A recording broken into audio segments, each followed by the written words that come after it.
Holy dooly, everyone, it's a marketing episode, and my guest today, Scott Murray, is here to teach us how to humanize our content, how to connect with our audience on a personal level, especially when we are a company or a business that they may perceive as just an engine that wants to sell them things. We want to talk with our audience and create content for our organic and our ads that brings their walls down a little bit and lets them know, hey, there's a real person behind here who wants to help you. We have your best interests at heart. So how do we communicate that as a business?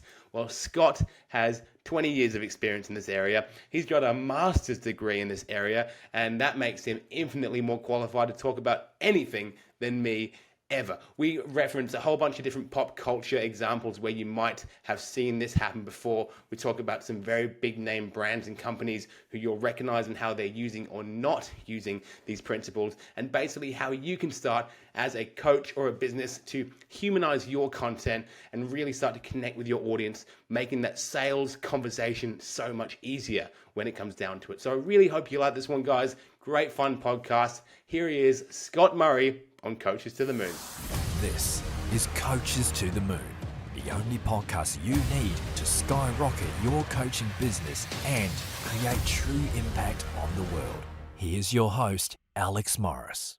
Welcome back to the Coaches to the Moon podcast, ladies and gentlemen. We're back again, heading over to the United States. My guest today, Scott Murray, is a humanized content strategist, and we're going to figure out what that means. He's also the host of the Marketing Superpower Hour, and a guy I'm really keen to talk to about content marketing and consumer-focused messaging, things that he's been an expert in for over 20 years. And we're really glad to finally have him on the show. Scott, straight out of Fort Worth. Great to have you here, mate. Hey, it's great to be with you, Alex. Thank you for your time today. It's good to be with you and your audience. Yes, well, Mum, thanks for watching. Hi, Mom. Yeah. So, actually, I don't think she watches my content anymore. I think I used to swear too much for her, but I tone it down for the podcast because you never know who is listening. Well, sometimes bleeping swear words actually makes it funny sometimes. Well, yeah, So, well, that's you can kill two birds with one stone. Bleeping things that aren't even swear words, just to right, even better. Yeah. Brilliant, man. Just before anything, it looks like you're a real comic book buff. You got some Batmans around. You got what's the name of that? The Trinity on your shirt: Wonder Woman, Batman, and Superman. Yes, this is showing also how old I am, because this is Christopher Reeve, Linda Carter, and Adam West. Wow. Who I grew up watching. What's interesting, and this is kind of true about really how even comic book culture has become so mainstream. I'm not really well versed in the books. What's interesting about that, though, is I actually hosted a podcast for a while, for like 3 or 4 years, with two experts that did know the books, and I would ask the newbie questions, and they would answer the questions as experts. But all of my fandom came around TV and film, because I was too ADD to sit down and read something. So TV and film did it for me. Even when it's a comic book with speech bubbles and wow, Oh, yeah. kapow, blammy. Yeah, brilliant. No, I can agree with you. We all have our bookshelf full of books behind us on these podcasts, but I can guarantee you I've not read a single one of those books, and I probably never will. There's cookbooks down the bottom. The bottom is my cookbooks, and I love them. Cookbooks, okay. Yeah, I was a chef for 10 years, and you kind of Oh, nice. I was a chef for more than 10 years, and you kind of collect cookbooks from restaurants you admire, that sort of thing. And you very rarely cook recipes out of them start to finish, but you definitely take ideas, not unlike, I'd imagine, the books behind you on your shelf, where these marketing books, business books, a lot of them, they've got chapters which relate to certain things. And that's the way I feel like I consume books and content, is I go to the chapter about what I'm struggling with today. I don't do much cover to cover. How about you? I've gotten better about reading books. And part of that has been just how life has changed really in recent years. Back when I had longer commutes, and I was driving to work, audio books were better for me then. and because my commute a lot of times would would be anywhere from like 45 minutes, sometimes an hour. So that's plenty of time to listen to something. And on the way home, it's plenty of time to listen to something. But then I haven't like gone into the office for a long period of time now since the pandemic, and that around that time I started pursuing my master's degree, and of course they want you to read so that you can write papers and things. So then I started doing Kindle, and I was really kind of very much like right brain people have to do. I had to kind of develop my own system as to how I would read things and keep them in my head and whatnot. And I really found that the way I could read things even on the screen digitally, downloading them on Kindle helped me read books I needed to read. But like a lot of folks, I'm behind on a lot of books. I mean, my wife is actually a hardcore reader and always has been. But she's still got tons of books on her shelf that she that she hasn't gotten to, but plans to get to. So I'm reading more than I was 3 or 4 years ago, but I still have a lot of reading to do. Well, well done, Scott Murray. I think we can all take a page out of that book, excuse the pun, that we need to just maybe force ourselves to do it a little more. It does seem to be a skill that is fading into oblivion. Let's touch on your master's degree quickly, mate, because you've been running businesses. You know what you're doing. You've probably got a nice lifestyle with your wife and your dog, and you can just kind of run your business, make some marketing, create some content, run your podcast. What drove you to go and get a master's degree in interdisciplinary studies, and what does that mean? Yeah, so the master's itself was in interdisciplinary studies, but the track was professional communication, which covered communication in social media, advertising, writing, presentations. I was actually fortunate enough to be one of the last people to take that track at Southern Utah. So I got in at a good time. There's also another option where you could actually get a master's in professional communication and almost take the exact same thing. But I liked how I could pick things that were more of a fit for me through the interdisciplinary track. And this was right around the time where I really started to evolve more into kind of a consultant role. And I've always, my wife and I both are people that really value just continuing to learn, growth mindset, as they say. And I never think I've learned everything. And one of the things that really helps me help people is by studying and learning what's happening and adding more depth to what I can provide people. And by the way, when I even work with clients, I learn from them too. So there's a lot of value if you pursue learning. And my bachelor's degree was in '98, so I felt like I could go back and see if I could add some depth to the communication side of marketing because I felt like communication was becoming a much bigger deal when it came to marketing, and it really did help. There was a lot of things there that were obviously very, very familiar to me, but I also saw just how many areas communication crosses over and its importance. Like not only social media and advertising, but I also had a class in public relations. And a lot of the things that we're focused on in public relations and crisis communication are the very same things we have to consider when we're talking to people in advertising. And we can screw things up the same way as we do in advertising. So I was amazed at how much crossover is really there today. And then I was also amazed at just how many like in-depth studies have actually been done in the last 10 years about what's changed in marketing. And that really helped me add a lot more context when I talk to people as to the depth in which things have changed, just even in the last 10 years. And that's very, very helpful to be able to have some of that reinforcement to be able to bring to the table. Yeah, interesting. Thanks for such a detailed response, mate. Yeah, no, I think that clearly marketing. I mean, so 1998 was when you finished your bachelor's degree in marketing. Is that right? It was a Bachelor of Arts in Applied Sciences Okay. in mass communications and broadcast journalism. Okay, sweet. As if I wasn't dating myself enough, I was the last person in my class or last class to take a video course on analog editing.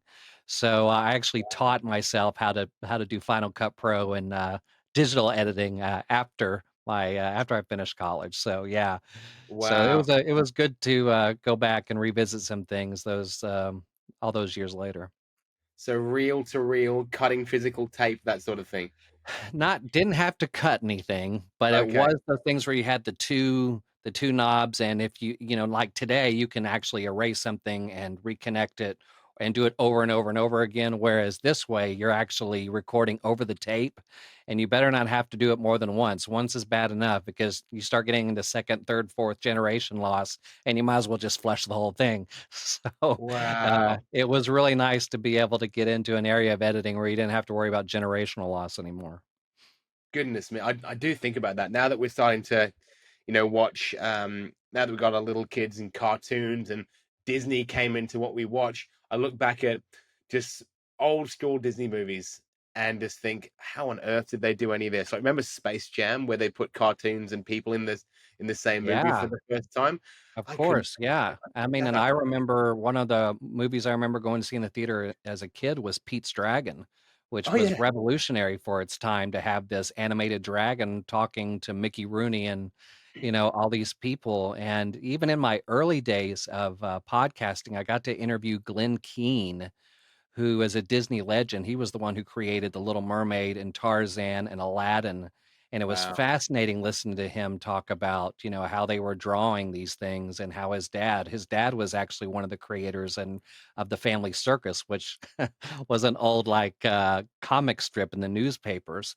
And it was really fascinating to listen to not only him talk about that, but also just the value of how they created animation back then and how it still really has the art of it really has a lot of value today even. Totally. It's really nice to see an animated show these days. That's not, computer animated. It's Yeah, well, obviously there's, you know what I mean, 2D rather yeah, than 3D, I suppose. Like sure. and as a parent, it's very refreshing when you can see someone's put effort and time into the rendering, into the color scheme in a show. Not that I'm a art buff or anything, but you can just tell when someone's just said, this is straight to video. This is straight to the streaming platform. We are Yeah, putting like a lot less effort into this Christmas special, and right. and you just sit there like, oh God, girls, can we please go outside? So yeah, okay, brilliant, man. Not to get onto this the history of film and cartoons, although that could be a very fun podcast, albeit Oh, one yeah, I and I'm always throwing pop culture references into, marketing I bet concepts you are. anyway. That's one of the reasons why I thought some of the things, I'm doing around that works.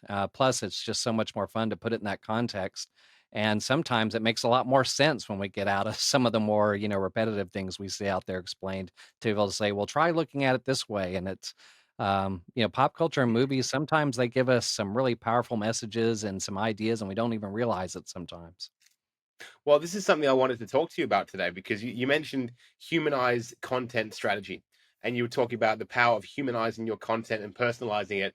I wanted to talk to you about the people using memes in their advertising these days, taking a famous meme template that everyone's used to seeing and then using it in their ads. And I'm not sure if that's something you partake in too much or how you feel about it, but I've never made a meme style ad that's worked, but some of my favorite ads I guess they just blend into the rest of your newsfeed and they don't feel like an ad, which is what makes them so effective. Mm, What do you think?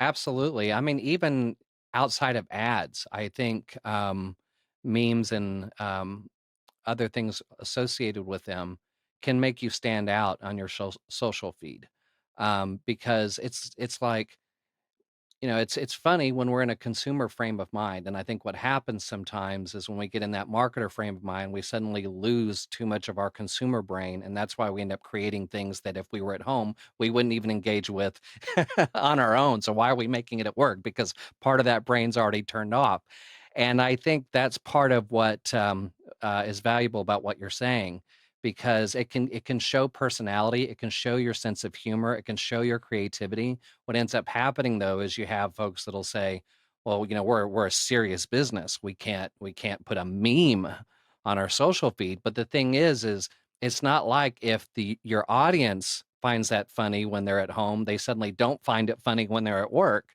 So there is definite value to that, especially if you can be creative with things related to your business and things related to the message you're trying to get across. Because think of it this way, I mean, if you're writing it the same way your competition is all the time and your social media feeds just, basically a rotating billboard, I mean, that's not going to get the attention. At the end of the day, if you made them laugh, you're showing that you're a little bit different from everybody else, and you might be surprised at how effective that point you're making with that meme is actually resonating with people, along with showing that you have some humanity behind that social media feed. Yeah, 100%. I mean, we started doing it with emails a few years back, based off of some really successful ones where we stopped putting any branding in our emails. We started, doing lots of just unpunctuated, lowercase subject lines, and like I think famously the most successful, from what I've heard, email marketing campaign ever was from Barack Obama's fundraising campaign or something like that. And the subject line was "Hey," and so it was "Hey" coming from Barack Obama, not you know here's three reasons why your America needs you, that sort of thing. It was just said "Hey," and now we're starting to see that in socials, the way you kind of just said, big companies putting just a cheeky real person running their socials, and so you'll see uh, companies having like Blockbuster Video, their Twitter account is hilarious because they're trolling Netflix all the time, and that sort of thing. And when you see real people behind a company, I think it is hugely important. And just like we spoke about before we started recording, we were talking about how you can't record a podcast with a toddler in the room, and how people struggle to you know go on live news during the lockdowns, and there's a cat or their partner walks behind in their boxes. And my mum, when she's here babysitting, she always gets nervous about that. She's like, you don't want your customers to hear your kids. And I'm like, bring them in, because Yeah. the amount of trust I get from my clients, being that I'm just a dude here in a room, and that side of my office is a nightmare because that's where all the kids stuff gets put. you know, People start to really, they humanize. And I think Yeah. humanization of companies is massively important. So I'm really glad we're on this train now.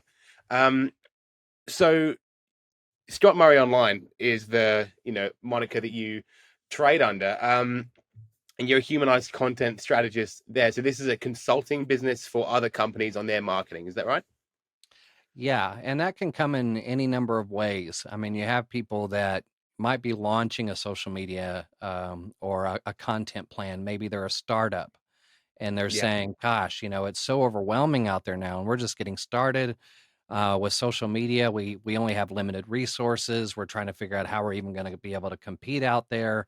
What can we do? And taking a very humanized approach to your content is something that really can give you an edge. And a lot of times it's because your competition probably isn't doing it.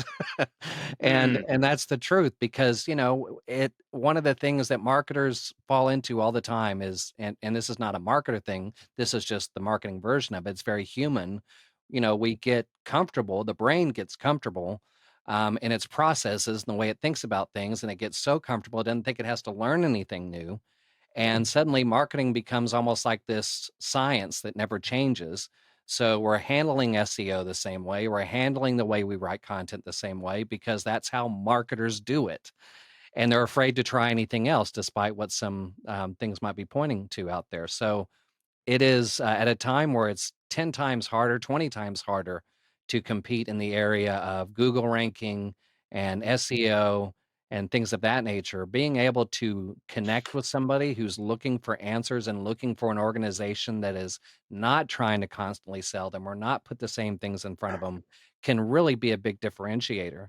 So it can be somebody on one side that just needs to launch something, but it can also be a company that says, we've been doing this the old-fashioned way with old-fashioned messaging, corporate marketing messaging, or we're looking to expand and really start connecting with people. How can we do that?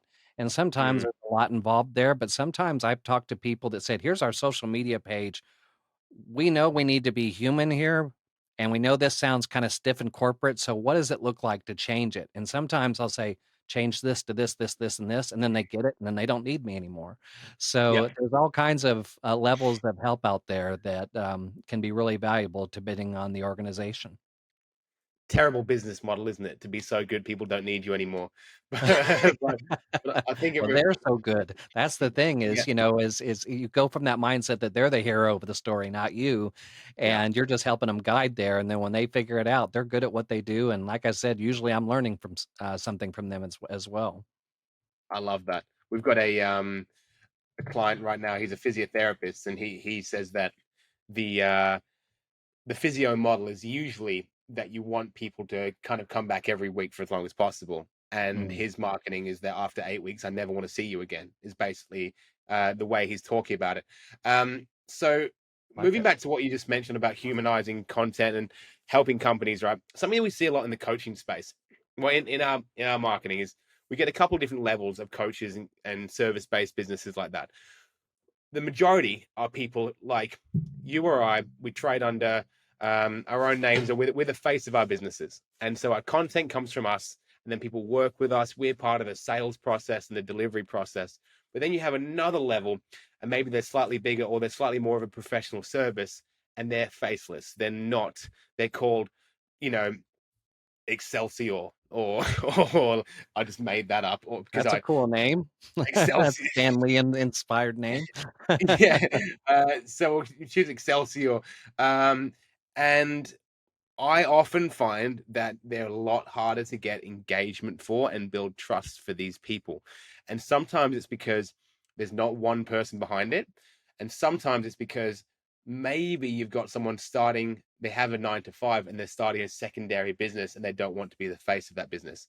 So, in terms of humanizing the content of a brand rather than a personal brand, where can we begin? And do you have any sort of tangible tips of things people can be posting when they personally don't want to get themselves on camera, Or they do want to get themselves on camera, or they where don't. they're not, for one reason or another, maybe they just don't have a spokesperson, or they actively don't want to be the spokesperson or an ambassador. How can we get started with that one, Scott Murray?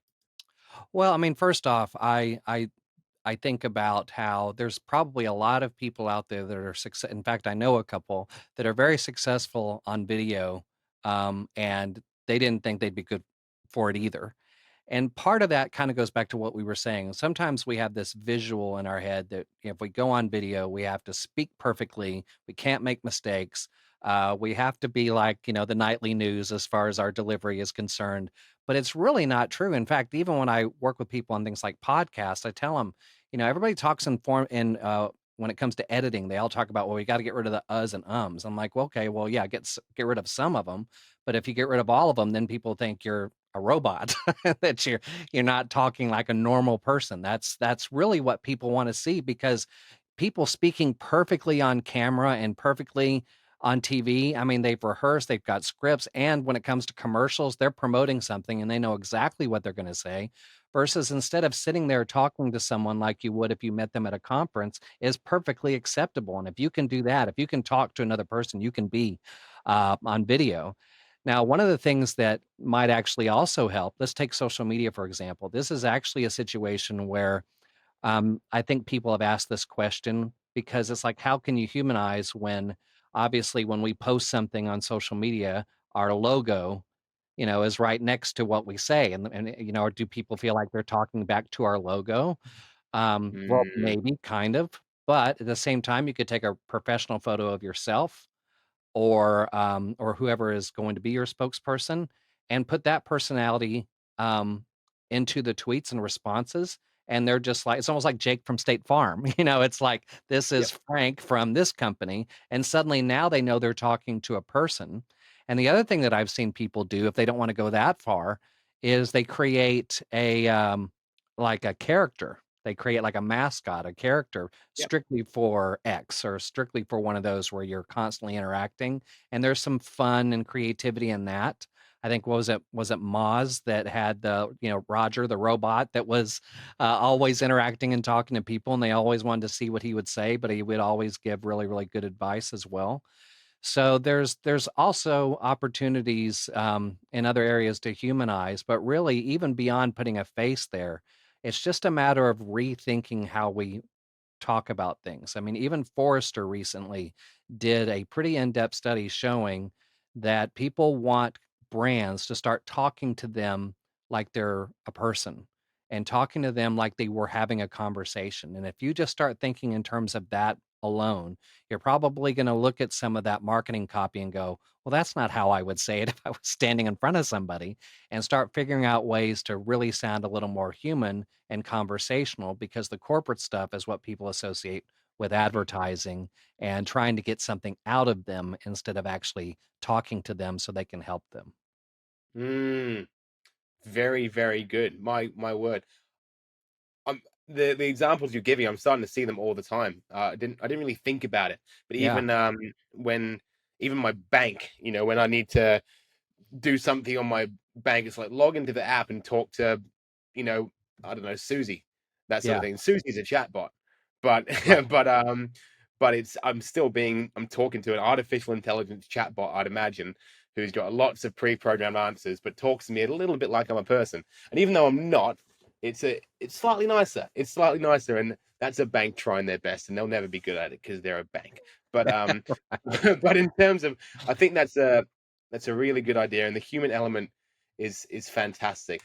Because we do follow people, don't we? We follow people to the biggest example I can really give is, I don't believe many people are probably nowhere near as many people are following SpaceX on Twitter as they are Elon Musk. Mhm. And I think he's the perfect example of this. No matter, as a very polarizing figure, love him or hate him, he's humanizing these insanely big corporations by posting memes and just trolling people and just being a dork, just being a tech nerd sort of thing. And from that, I believe that's a huge factor to his companies gaining so much traction and success. I'd imagine a human factor. Maybe he's not human, so who knows? It's probably a bad example of humanizing because he's most likely a robot. But okay, so that's great. So from moving from that onto um, sort of, I suppose, the engagement of looking at things as a consumer rather than as a marketer, that's tough as well. And this is something we see a lot in the coaching space. Coaches is who we work with, and they do struggle a lot with marketing because I think the more you learn about a topic, you kind of assume other people's knowledge to be matching yours to an extent. And so we come up with offers that we think people will want based off of what we want. And I'm guilty of it all the time. Us as marketers, we probably might think of things like decrease your cost per click. No one wants that, really. They want more leads. Right.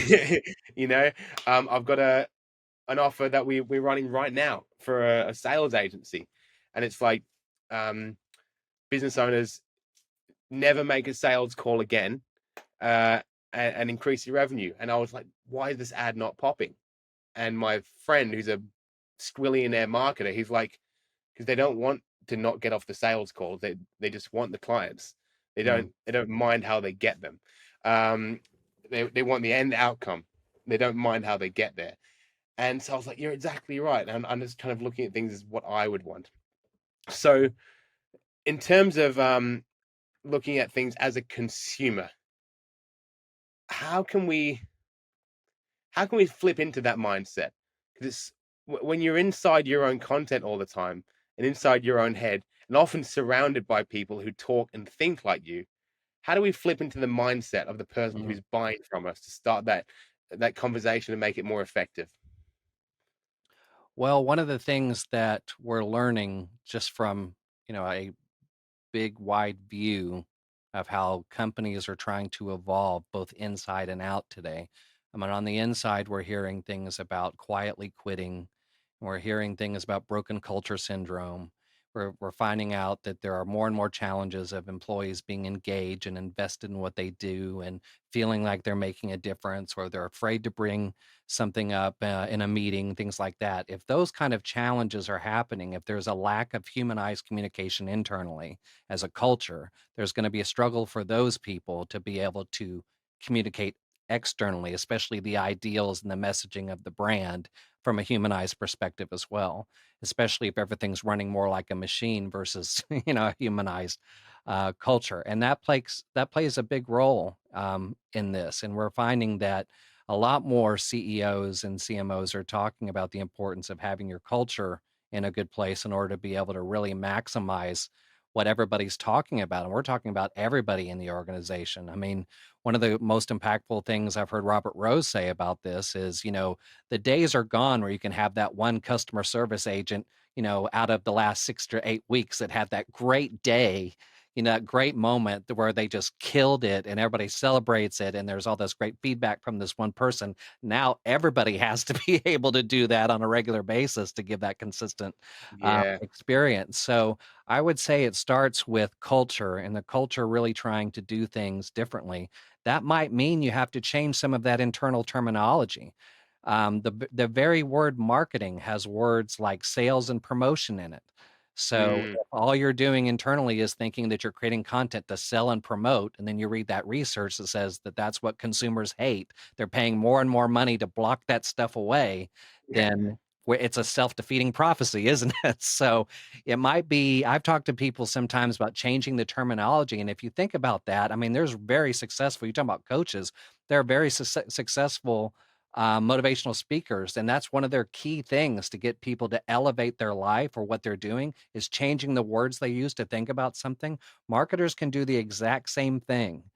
And, we all have experiences as consumers. And if we just take a moment sometimes, if we're going to keep this kind of ground level, the simplest thing we can do is just put ourselves in their shoes. I actually just came from content marketing world.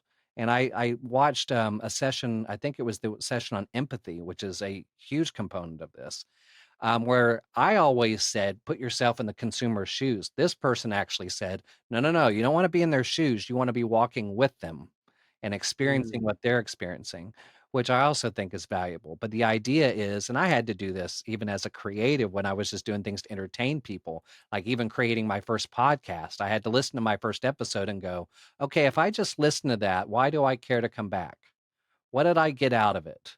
What were yeah. the takeaways? What did I learn? Do I feel like if I take my whole producer host side out of this and thought all I did was listen to that, and let's just say I'm listening to 6 other shows like it, why am I gonna put this one in my routine? And I couldn't answer the question. And I thought, well, if I can't answer the question, I need to go back to the drawing board.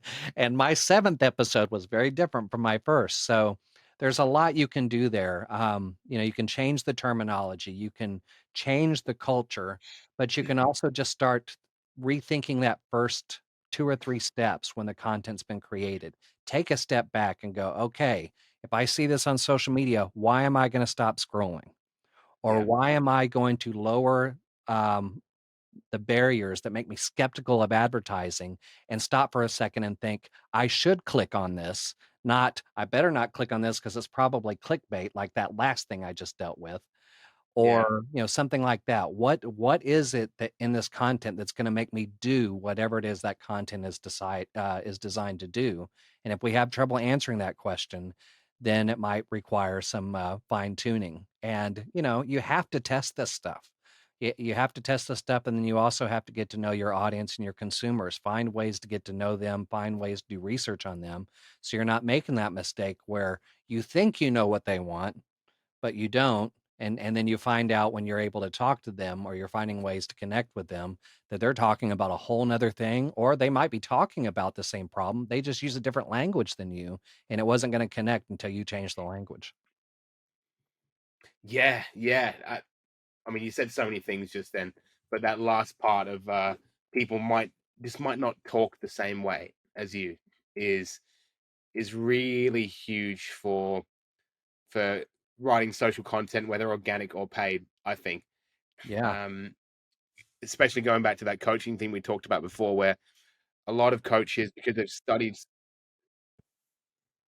Where's that music? Sorry, some music just popped up on my It's okay. screen. So a lot of coaches will talk about they'll be making content for people as if they've been in the personal development space for a long time, and they'll be talking about things like your soul's essence or your, you know, just assuming that people meditate or Mm, journal or have a morning routine, that sort of thing.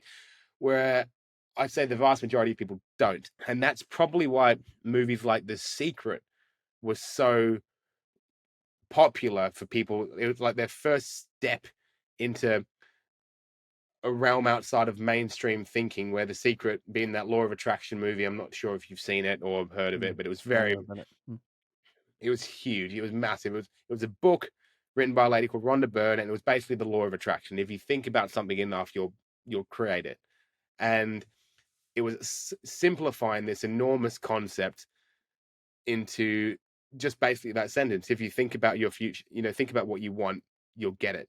And so many people fell into that, and it was hugely successful. We overcomplicate topics because of the way that we think and the language that we use. And one of the best um, pieces of advice I got given, not that I read lately, by Alex Hormozy. He's a big marketing guy. He's done millions of dollars in gyms and that sort of thing. He says, just like, try and break everything down to a third grade level, Mm, that sort of thing. And these days, what I do is I write what I want to write, put it into Chat GPT, and say, write this for a 12-year-old. And it does it. And it's not always the way I want to say it, but it's right. so great at explaining things. I've got a client who's teaches people to trade the markets. I don't Mhm. know anything about trading the markets. So I put in what he's told me, and I get it to explain it to me.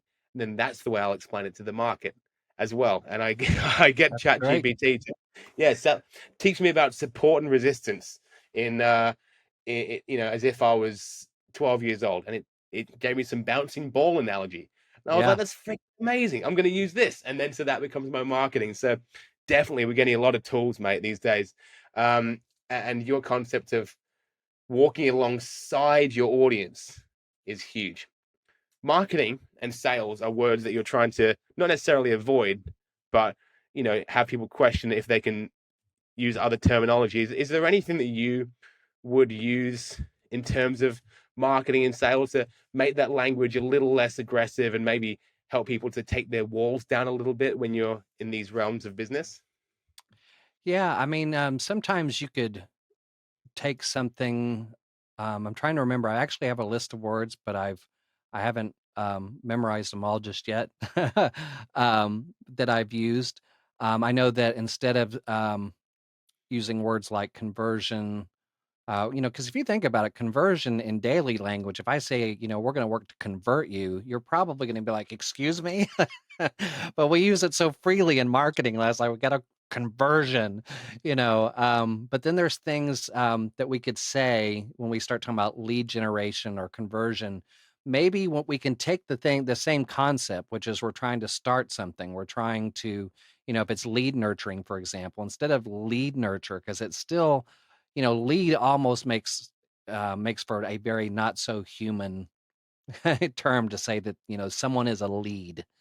But maybe what we could say instead is we're working on a relationship foundation because we're taking that first step to build a deeper connection with this consumer or this business so that not only will they trust us and eventually purchase something from us, but maybe that's an ongoing purchase, or maybe it's something where we've built it up in so much trust over time that even when they're not perhaps purchasing something from us, they're telling all their friends and associates, hey, you have this problem. These people are the ones you need to go to because the good feeling that they have about your business doesn't end after they bought something.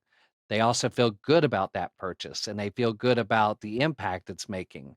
So there's an increasing importance these days on making that feeling of connection to the brand last beyond just that purchase because there's so many long-term benefits to be made out of that. So you can probably come up with several terminologies that still you're still trying to achieve the same thing, but when you say relationship foundation, I mean, that's clear. I mean, that's clear what you're trying to do. And then maybe you have a much different understanding of what is it going to take to build a relationship. We know that if we're leading with something that sounds like a sales pitch first, well, in a relationship sense, that's like proposing marriage before we go have coffee. so, so there's a value into changing some of that terminology that humanizes what we're trying to do, and it also creates something where we're opening up maybe 2 channels of communication. It's not just us telling you what you need and how we have what you need. We're also opening the doors for them to be able to talk back to us, and we're willing to listen so that we can provide better, services, products, and content even, going forward. So there's a lot of value in that. In the book, whoops, where is it? I always get Yep. this book here. I wrote chapter 4 in this book Yeah. called The Most Amazing Marketing Book Ever. And it's about consumer behavior and how consumers are driving our marketing era. And one of the first things I point out is how Brafton, a well-known marketing agency, they made this infographic on all that basically the history of marketing and how marketing has changed over time. And that time period in the 80s and the 90s, they called the marketing era. And so what that means is we're no longer in the marketing era. And how they define that more or less was kind of a one-way communication thing where they said this was back when we could rely on TV and radio to do the ads to do the talking for us. But now our current era is called the relationship era, where it needs to be two-way communication and there needs to be relationships developed between the brand and the consumer. So once we kind of realize that era has changed, it should radically change everything we're doing. But the good news is unlike when the internet, changed, marketing for all of us, and we all had to kind of study it and test it and figure it out and fill it up with content and see what worked and see what we could, make out of it. Now we're just talking about human behavior. Now we're just talking about what resonates with people's emotions and minds. And there's research that goes hundreds of years back. We don't have to relearn all that stuff, or we do. Maybe we need to relearn a little bit of it, but we don't have to experiment and figure out what makes humans, like and dislike something. I mean, even Guy Kawasaki's older book called Enchantment, How to Enchant People, has a lot of great insight on things you could use to really start tapping into some of those connections with your consumers. And he's got a story in that book about when he was working at Macintosh, how when they built those computers the first time, they told businesses, this is what you guys need. This is what's awesome. And it didn't resonate. And he said the reason why was because we weren't talking their language, we were talking our language. And it's amazing how that was true then and how important it is and how it can make or break you today. Yes, we had a guest recently called Peter Anthony. He's a guy here in Australia, and he he's basically a sales coach, but he talks about collaborative conversations is the sales conversation. It's a collaboration between you and I and figuring out how we can both win out of this conversation. And it's I thought it was a really, really lovely reframe because, and he kind of, he did it to me without me knowing. I realized that halfway through he was doing his routine. Um, but he was all asking me questions, and I was doing the majority of the talking, which if you flip it to use the 80s analogy of the marketing, if you watch Wolf of Wall Street, they're talking at people over the phone, they're pitching, non-stop pitching. Yeah. And I think that you know, pitching, I have a, a thing that records me on Zoom, records all my calls and kind of makes notes. Every now and then it will tell me the percentage of time I've been talking on that call. And sometimes it's like Nice. 70%. And I'm like, shit, I've got to back off a little bit here. I am talking too much. And yeah, I think having those conversations with people and not to just keep throwing examples out there. But we had another guy called Ari Galper on the call on the podcast, and he was also a sales coach. He called himself the number one authority in trust-based selling. Okay.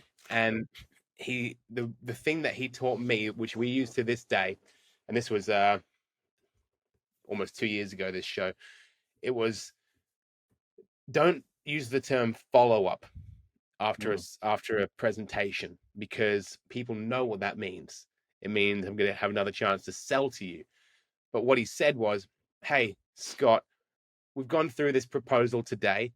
How about we catch up in a couple of days' time? You give me your feedback and any questions you need help with." And that puts you in the driver's seat of that second conversation. We get back on the phone. I've got another chance to build the relationship, not leaving the sale hanging, but it's moving away from the language of marketing and sales. And I think to land the plane a little bit is humanizing that next conversation, not Yeah. commercializing. It takes it away from being transactional and just continues that relationship. Yeah, you talk about the Wolf of Wall Street. See, there you go. You had a really good analogy using pop culture. One of my favorite movies is Ford versus Ferrari. And there's a great scene in Ford versus Ferrari where Lee Iacocca is making his pitch to the Ford Motor Company, and all the executives are in that room. And this is when Ford has already acknowledged they're getting their butt kicked in the market and they're just needing ideas.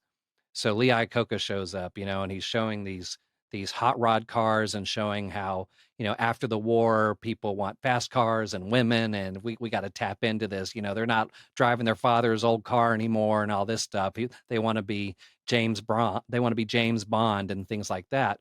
Well, at one point in time, the executives are, they're just kind of sitting there and, they're like, well, James Bond is a degenerate, and why would we want to be that? And then he goes, all right, well, let me just put it to you this way.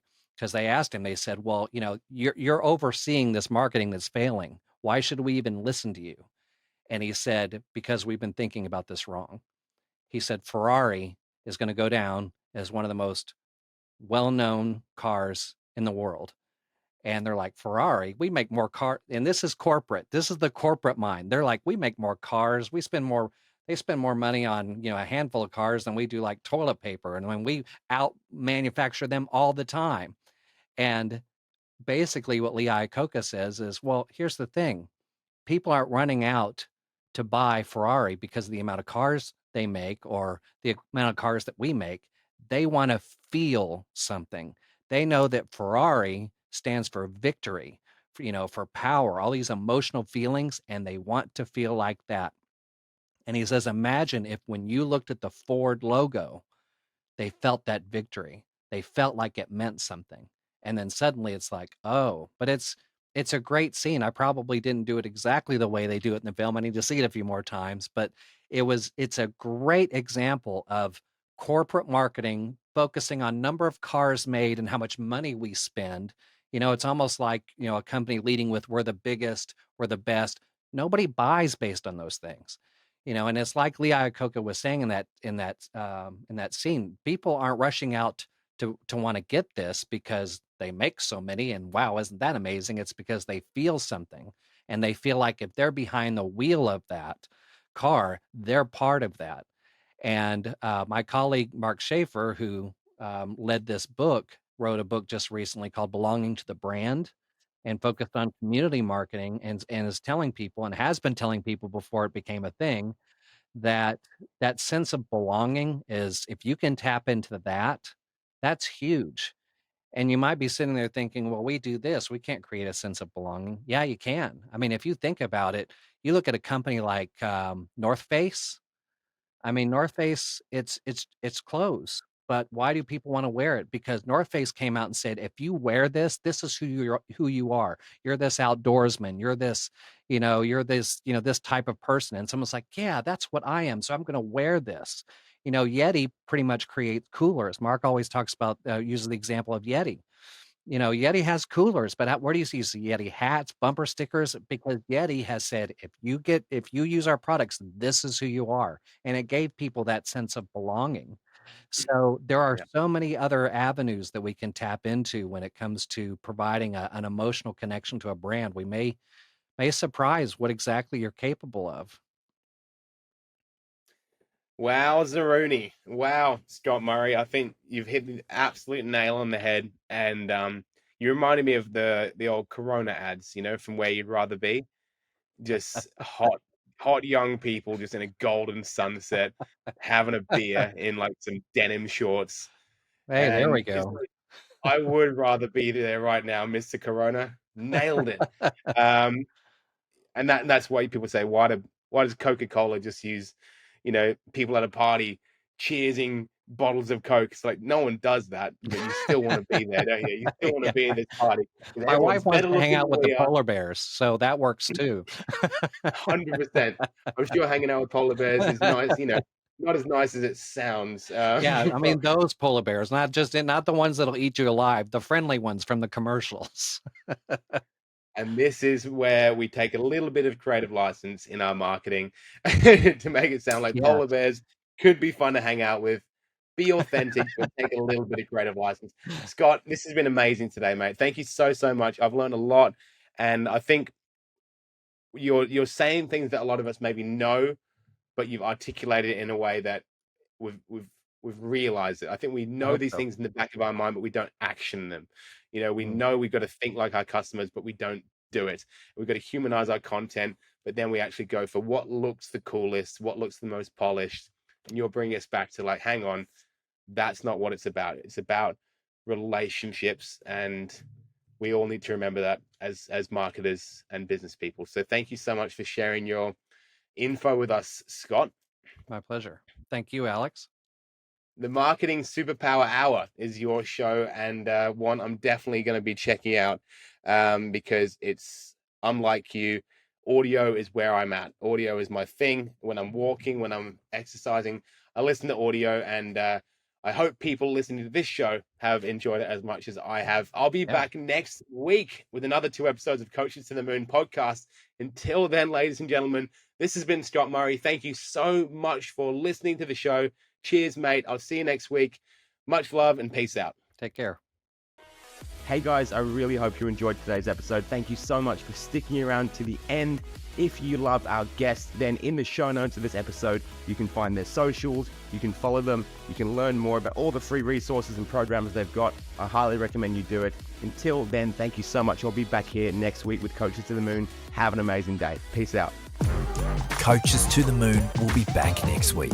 Until then, reach us on Facebook at To The Moon Digital Marketing.